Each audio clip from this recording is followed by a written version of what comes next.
পাকিস্তানের সাবেক প্রধানমন্ত্রী ইমরান খান কারাগারে মানসিক নির্যাতনের অভিযোগ তুলেছেন। বুধবার তার এক্স অ্যাকাউন্টে দেওয়া এক পোস্টে তিনি এ দাবি করেন। গত 4 সপ্তাহ ধরে তাকে সম্পূর্ণ নির্জন সেলে রাখা হয়েছে। সেখানে কারো সঙ্গে কথা বলার সুযোগ নেই, এমনকি নিয়ম অনুযায়ী প্রাপ্য মৌলিক সুবিধাগুলোও তাকে দেওয়া হচ্ছে না। এর আগের দিন কারাগারে তার সঙ্গে দেখা করেন বোন ডক্টর ইজমা খান। সেখানে ইমরান নিপীড়নের অভিযোগগুলো জানান, যার পরে প্রকাশ করা হয় তার অফিসিয়াল এক্স অ্যাকাউন্টে।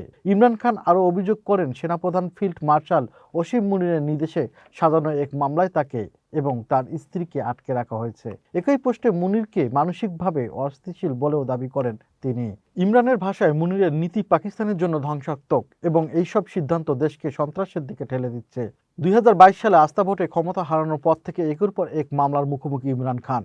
2023 সালের আগস্টে গ্রেপ্তারের পর থেকেই তিনি আদিয়ালা কারাগারেই বন্দী। কারাগারের নিপীড়নের অভিযোগে এবং সেনাপ্রধানকে দায়ী করার এই নতুন মন্তব্য পাকিস্তানের রাজনৈতিক অঙ্গনে নতুন করে উত্তেজনা তৈরি করেছে।